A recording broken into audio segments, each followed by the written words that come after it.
Pagi, siang, sore, ataupun malam, Pak Rudi dan teman-teman.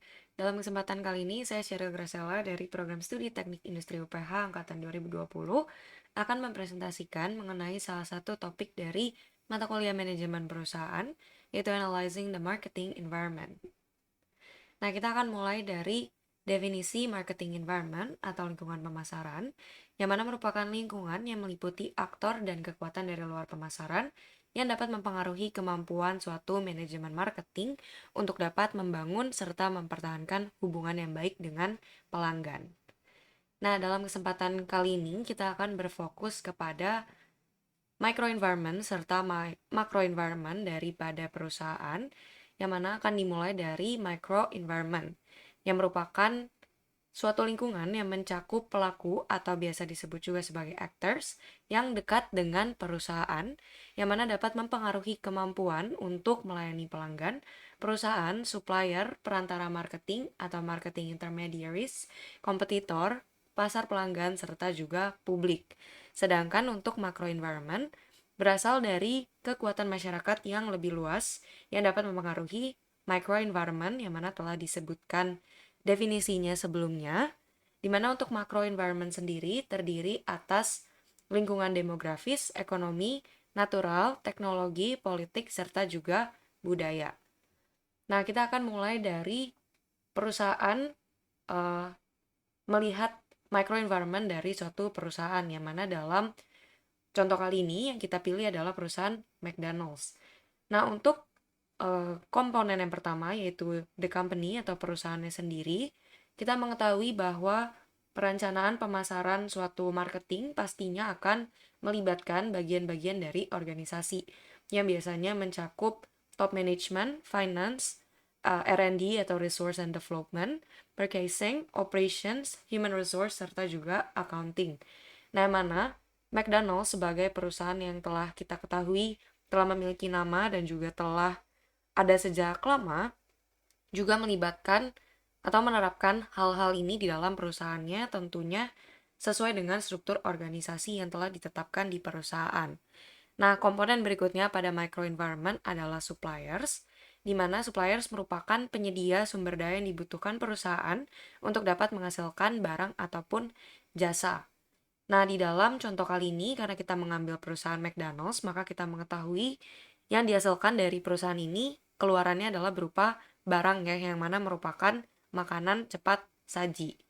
Nah, untuk suppliers dari perusahaan McDonald's, di sini telah dicantumkan beberapa yang mana diperoleh dari website official McDonald's. Yang pertama, untuk supplier daging sapi, mereka menggunakan dari Lopez Foods. Kemudian, untuk supplier dari daging sapi dan juga ikan, digunakan Keystone Foods. Nah, kemudian untuk fish supplier atau supplier khusus ikannya adalah Kenny Longacre. Dan untuk supplier dari kentang atau potato farmernya adalah Frank Martinez. Nah, masih banyak lagi juga supplier-suppliers yang bekerja sama dengan perusahaan McDonald's dalam rangka mencukupi sumber daya atau material yang dibutuhkan. Nah, kemudian komponen berikutnya dari microenvironment adalah marketing intermediaries, yang mana di sini tugas dari intermediaries adalah membantu perusahaan untuk mempromosikan, menjual, serta juga mendistribusikan produk mereka. Nah, di sini intermediaries juga dapat berupa reseller, perusahaan distribusi, agen pemasaran, atau juga financial intermediaries.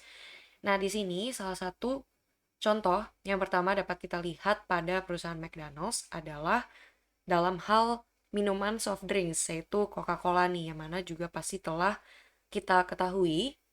Nah, Coca-Cola di sini pernah mengapply untuk menjadi exclusive beverage provider untuk restoran-restoran yang bergerak di bidang fast food, yang mana salah satunya adalah McDonald's. Nah, kerjasama Coca-Cola dengan McD di sini dapat kita artikan sebagai bentuk dari marketing intermediaries.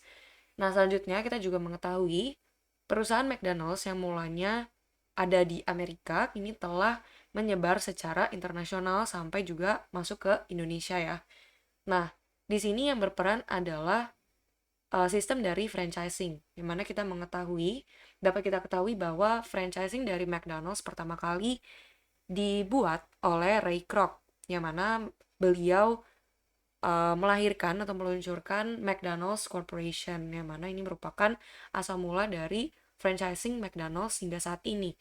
Nah, bentuk dari franchising ini juga dapat kita artikan atau kategorikan sebagai marketing intermediaries yang merupakan salah satu komponen dari micro environment perusahaan McD. Nah, komponen selanjutnya adalah kompetitor, yang mana kita ketahui setiap usaha di bidang apapun pasti memiliki kompetitor ya. Nah, dari sini dengan adanya kompetitor yang bergerak di bidang yang sama atau serupa dengan perusahaan kita, maka sebagai pemasar atau marketers harus dapat memperoleh keunggulan agar produk atau perusahaan mereka dapat menang di tengah persaingan. Nah, kita dapat mengetahui dan melihat ada sangat banyak restoran yang bergelut di bidang fast food. Nah, dua contohnya di sini dapat kita ambil yaitu Burger King dan juga KFC atau Kentucky Fried Chicken. Nah, jika kita lihat di dalam konteks Indonesia, maka jika kita memposisikan perusahaan McDonald, tentu ini bukan juga merupakan hal yang mudah bagi mereka untuk dapat bertahan sampai saat ini di tengah adanya banyak kompetitor di bidang yang sejenis. Nah, kita mengetahui bahwa pada mulanya perusahaan McDonald hanya berfokus pada produksi produk berupa hamburger. Nah, sedangkan sebagai masyarakat Indonesia, kita juga mengetahui bahwa burger bukanlah merupakan makanan pokok bagi masyarakat Indonesia. Melainkan makanan pokok di Indonesia adalah nasi ya. Nah, oleh karena itu, di sini McDonald's menggunakan strategi untuk dapat mempopulerkan menu mereka, yaitu mereka mulai beralih atau mengembangkan usahanya untuk menjual ayam atau fried chicken yang dipaketkan dengan nasi. Nah, yang mana produk yang mereka jual ini bersaing dengan secara spesifiknya dengan KFC, karena kita mengetahui sejak awalnya KFC memang telah berfokus dengan produk yang mereka jual berupa fried chicken atau ayam goreng. Nah, dari sinilah maka kita dapat melihat persaingan yang cukup ketat hingga saat ini antara perusahaan McD dengan KFC. Nah, selanjutnya untuk komponen microenvironment berikutnya adalah public, yang mana diartikan sebagai setiap kelompok yang memiliki kepentingan aktual atau potensial, ataupun juga yang memiliki dampak bagi perusahaan untuk dapat mencapai tujuan perusahaan. Nah, terdapat 7 tipe publik, yaitu diantaranya financial, media, government, citizen action, local, general, dan juga internal publics. Nah, salah satu contoh yang dapat kita lihat bentuk publik yang digunakan oleh McDonald's atau yang dapat kita temui di internet adalah internal publics, di mana di sini bagian dari internal perusahaan yaitu staff dari McDonald's sendiri mempublikasikan achievement atau hal-hal baik yang berhasil perusahaan mereka raih kepada pihak eksternal atau kepada khalayak yang lebih luas. Nah, di sini salah satunya dapat kita lihat di website official McDonald's sendiri. Nah, selanjutnya untuk komponen microenvironment berikutnya adalah customer, yang mana kita mengetahui, pasti kita juga menyadari, konsumen merupakan pelaku paling penting di dalam marketing. Karena seluruh upaya marketing yang kita lakukan tentunya adalah bertujuan untuk dapat menarik minat dari pelanggan. Nah, secara teori terdapat 5 tipe dari customer market. Yang pertama adalah consumer markets atau yang merupakan market atau pasar dalam konteks atau skala individual seperti kita. Jika kita datang ke perusahaan ke restoran McDonald dan memberi produk mereka, kita tergolong sebagai consumer markets karena kita adalah individual atau berdiri sendiri. Kemudian yang kedua adalah business markets atau konsumen yang berkaitan dengan hal-hal bisnis dengan perusahaan sendiri. Kemudian reseller markets, government markets, dan juga yang terakhir adalah international markets. Nah, kita juga dapat melihat contoh berikutnya di mana McD telah masuk ke pasar internasional atau international markets yang dapat dilihat dari banyaknya gerai-gerai McDonald's yang mana juga dimulai dari sistem franchising yang juga sebelumnya telah dibahas. Kini restoran McDonald's telah berada hampir di seluruh negara di dunia ya, yang mana ini termasuk ke dalam pasar internasional atau international markets McDonald's. Nah, selanjutnya kita akan masuk ke macro environment-nya, dimulai dari sisi demografik. Nah, untuk asal katanya sendiri yaitu demografi, dapat kita ketahui sebagai ilmu yang mempelajari populasi manusia di dalam konteks ukuran mereka atau size, kerapatan atau density, lokasi atau location, usia atau age, jenis kelamin atau gender, ras atau race, pekerjaan atau occupation, dan juga berbagai kategori lainnya. Sehingga untuk demographic environment dapat kita artikan sebagai lingkungan yang berhubungan dengan manusia dan juga karakteristiknya. Nah, di dalam demographic environment juga membahas mengenai age structure atau kelompok struktural dari usia, yang mana di sini terbagi ke dalam 4 struktur nih. Yang pertama adalah the baby boomers atau mereka yang lahir pada tahun 1946 sampai 1964. Yang kedua adalah Generation X, yaitu mereka yang lahir pada tahun 1965 sampai 1976. Kemudian Generation Y atau yang biasa juga disebut sebagai millennials, yaitu mereka yang lahir pada tahun 1977 sampai tahun 2000. Dan yang terakhir adalah Generation Z atau Gen Z yang lahir di atas tahun atau setelah tahun 2000. Nah, di sini bicara mengenai demographic environment, maka kita dapat membahas dan melihat pada perusahaan McDonald's yang memiliki segmentasi pasar yang cukup luas ya, atau yang mencakup berbagai age structure nih di sini, yaitu mulai dari orang dewasa atau orang tua yang telah memiliki anak sampai ke anak-anak mereka, mulai dari yang usia remaja sampai ke yang masih muda atau balita. Nah, di sini dapat kita lihat strategi yang McDonald's lakukan adalah dengan yang pertama mengeluarkan menu Happy Meal. Nah, kita mengetahui menu Happy Meal ini telah ada sejak lama, sejak awal tahun 2000-an, yang mana dengan membeli menu Happy Meal ini, kita akan memperoleh hadiah berupa mainan, dan mainan ini adalah karakter-karakter animasi biasanya. Nah, salah satunya contohnya di sini adalah My Little Pony. Dan ada banyak karakter lainnya juga yang melakukan kolaborasi dengan McDonald's seperti karakter-karakter dari Pixar ataupun Pokemon ataupun juga karakter lainnya, yang mana tentunya ini akan sangat menarik bagi anak-anak yang masih usia muda ya untuk dapat membeli produk dari McDonald's hanya agar mendapatkan hadiah dari pembelian tersebut. Nah, selanjutnya kita juga mengetahui bahwa McDonald's melakukan berbagai kolaborasi. Salah satunya di sini adalah Minion, sehingga mereka meluncurkan berbagai produk seasonal edisi Minion seperti pada gambar ini.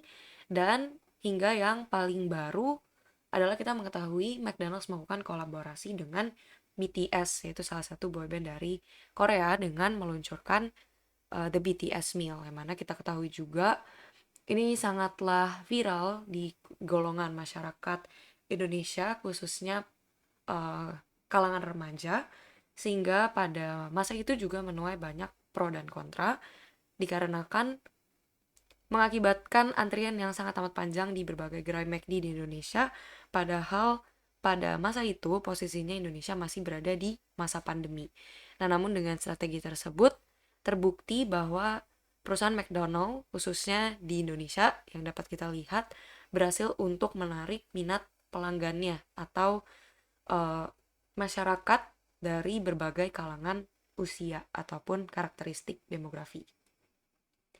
Nah, untuk komponen yang kedua dari macro environment adalah economic, yang mana terdiri atas faktor-faktor ekonomi yang mempengaruhi kemampuan beli konsumen serta pola pembelian konsumen. Nah, di sini contoh yang paling mudah kita lihat adalah harga pasaran dari produk-produk McDonald's yang sangat beragam ya, mulai dari yang murah sampai dengan yang tergolong lebih mahal. Nah, di sini kita dapat melihat bahwa McDonald's mengeluarkan paket hebat, yang mana singkatan dari paket hemat banget, yang mana mereka mematok harga mulai dari 27.000 saja, dan konsumen telah dapat memperoleh paket yang berisi burger, French fries dan juga minumannya yaitu berupa Coca-Cola yang juga merupakan intermediaries yang setelah kita bahas sebelumnya dari perusahaan McDonald's. Nah, jadi di sini kita dapat melihat bahwa McDonald's berusaha untuk dapat menjangkau segmentasi pasar dari segi ekonomi, mulai dari yang entah itu dari yang menengah ke bawah ataupun juga dari yang menengah ke atas. Nah, selain itu, McDonald's juga aktif memberikan promo-promo seperti memberikan gratis reusable bag jika pengguna memiliki stiker drive-thru pada kendaraan mereka ataupun juga paket-paket hemat untuk sendiri ataupun berdua dan juga paket hemat lainnya. Nah, yang mana dari sini dapat tentunya menciptakan suatu pola pembelian di tengah masyarakat di mana masyarakat akan terbiasa untuk mencari promo-promo apa lagi yang mungkin akan dikeluarkan oleh McDonald's yang sekiranya membuat mereka tertarik untuk membelinya. Nah, selanjutnya membahas mengenai pola pembelian serta kemampuan beli dari konsumen, kita juga mengetahui bahwa di era sekarang ini, pembelian masyarakat dari segi pembayaran mulai mengarah kepada uang digital atau salah satu perusahaan yang dapat kita sebut di sini adalah GoPay. Nah, dari sini juga McDonald's melihat adanya peluang khususnya di Indonesia dari pola pembelian konsumen dan penggunaan sistem pembayaran GoPay. Nah, dari sini McDonald's melakukan kerjasama dengan memberikan total cashback hingga Rp45.000 jika kita sebagai pembeli melakukan pembayaran dengan menggunakan GoPay. Nah, untuk komponen selanjutnya dari macro environment adalah natural, yang mana di sini melibatkan lingkungan fisik serta juga sumber daya alam yang dibutuhkan sebagai input bagi para pemasar atau marketers yang dapat mempengaruhi aktivitas marketing dari suatu perusahaan. Nah, dapat kita lihat bahwa dewasa ini berbagai perusahaan mulai menerapkan strategi environmentally sustainable strategies atau strategi perusahaan di mana mereka mulai berfokus kepada lingkungan pelaksanaan proses bisnis yang ramah lingkungan dan juga dapat bertahan atau dalam artian tidak merusak lingkungan. Nah, McDonald's juga ikut berkontribusi dalam rangka menciptakan suatu strategi yang environmentally sustainable, yaitu salah satunya dengan membuka gerai ramah lingkungan pertama di area Kelapa Gading. Nah, menurut wawancara yang dilakukan dengan Associate Director of Communications McDonald Indonesia, yaitu Sutji Lantika, ini merupakan salah satu langkah yang McDonald's lakukan dalam langkah mewujudkan komitmen dari McD sendiri secara global untuk menurunkan emisi karbon pada tahun 2050 mendatang. Nah, yang mana target ini juga sama atau sejalan dengan misi pemerintahan Indonesia dalam menargetkan net zero emission pada tahun 2060. Nah, selain dengan membuka gerai ramah lingkungan, kita juga mengetahui bahwa telah cukup lama McDonald's tidak lagi menyediakan sedotan, khususnya McDonald's di Indonesia, atau mulai melakukan gerakan less straw ya. Nah, yang mana di McDonald's Filipina dapat juga kita lihat mereka bahkan telah meluncurkan gelas dengan bagian tutup yang memudahkan kita untuk dapat meminum minuman dari McDonald's bahkan dengan tanpa menggunakan sedotan. Nah, hal ini tentunya dilakukan untuk dapat meminimalisir penggunaan sedotan plastik. Nah, berhubungan juga dengan plastik, kita juga pasti menyadari bahwa McDonald's kini telah tidak lagi mendistribusikan atau mengirimkan makanan mereka dengan menggunakan plastik, kantong plastik, atau melainkan mereka sekarang menggunakan paper bag atau kemasan di dalam bentuk kertas ataupun juga reusable bag yang dari bahan kain. Nah, sekali lagi hal ini juga bertujuan untuk dapat meminimalisir penggunaan plastik menuju ke lingkungan yang lebih ramah dan juga sustainable. Nah, kemudian komponen berikutnya adalah technological yang merupakan kekuatan dari lingkungan yang dapat menciptakan teknologi baru, produk, serta juga peluang pasar yang baru.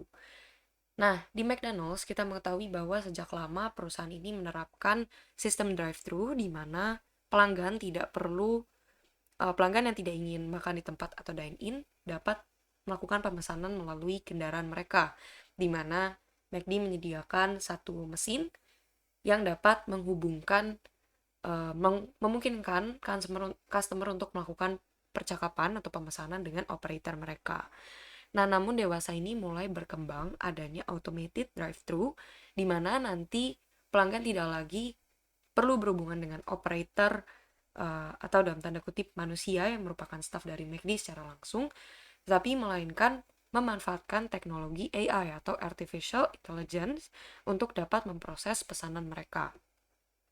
Nah, selain automated drive-thru, McDonald juga meluncurkan McDonald App atau McD App, di mana aplikasi ini memungkinkan pelanggannya untuk dapat melakukan pemesanan melalui aplikasi ataupun memungkinkan mereka juga jika hanya ingin sekedar melihat-lihat menu yang ada di McDonald's. Nah, ini juga merupakan bagian dari teknologi yang McDonald adaptasi sebagai bentuk macro environment mereka. Nah, selanjutnya adalah political, yang mana mencakup badan hukum atau hukum yang berlaku, lembaga pemerintahan, serta juga kelompok penekan yang dapat mempengaruhi serta membatasi berbagai organisasi dan individu dalam masyarakat tertentu.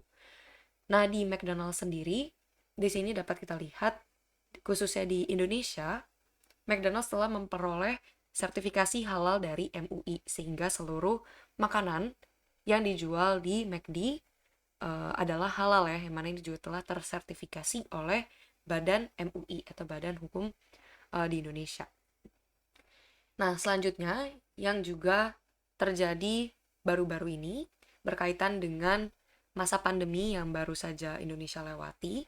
Pada masa PPKM atau pemberlakuan pembatasan kegiatan masyarakat, McDonald's juga melakukan penyesuaian waktu operasional, yang mana khusus daerah Jawa dan Bali mereka untuk sementara waktu menutup layanan makan di tempat atau dine-in untuk sementara waktu, yaitu dalam rangka meminimalisir penyebaran rantai virus corona virus disease 19. Oke, dan untuk komponen macro environment yang terakhir adalah cultural, atau yang mencakup badan atau juga institusi dan kekuatan lainnya yang dapat mempengaruhi nilai dasar, persepsi, preferensi, dan juga perilaku masyarakat. Nah, ini dapat kita lihat pada perusahaan McD, yang mana dengan masuknya McD ke pasar internasional, tentunya perusahaan perlu melakukan berbagai penyesuaian dengan budaya di masing-masing negara. Salah satunya, ketika McD masuk ke India, maka perusahaan ini diperhadapkan dengan masyarakat yang mayoritas adalah beragama Hindu dan juga Muslim, di mana untuk masyarakat Hindu mereka tidak dapat memakan daging sapi, dan sedangkan untuk masyarakat Muslim mereka tidak dapat memakan daging babi. Nah, dengan adanya kultur ini, maka McDonald's menghadirkan atau berinovasi dengan menu vegetable McNuggets, atau mereka mengeluarkan produk McNuggets yang sepenuhnya terbuat dari bahan-bahan sayuran atau vegetable. Nah, yang mana produk ini akhirnya juga berhasil masuk ke berbagai negara. Nah, dapat kita lihat ini merupakan salah satu bentuk adaptasi dari McDonald's, yang mana jika kita ingat sebelumnya hanya berfokus dengan hamburgers, dan kemudian juga ke Indonesia sendiri khususnya mengalami adaptasi mulai mengeluarkan produk berupa fried chicken, dan kemudian di sini kita kembali menemukan inovasi yaitu berupa vegetable McNuggets, yang mana ini jika kita lihat dengan cakupan yang lebih luas, tidak hanya memberikan dampak bagi masyarakat Hindu dan Muslim di India, tetapi juga di negara lainnya, ataupun juga golongan masyarakat yang vegetarian, yang mana juga kita mengetahui semakin banyak dewasa ini golongan masyarakat yang memilih untuk menjadi vegetarian. Nah, sekian presentasi dari saya untuk topik kali ini, dan berikut adalah sumber referensi yang saya gunakan dari buku dan juga artikel untuk dapat menyusun materi presentasi kali ini. Atas waktu dan perhatiannya saya ucapkan terima kasih, dan mohon maaf jika masih ada kata-kata atau informasi yang kurang berkenan. Terima kasih.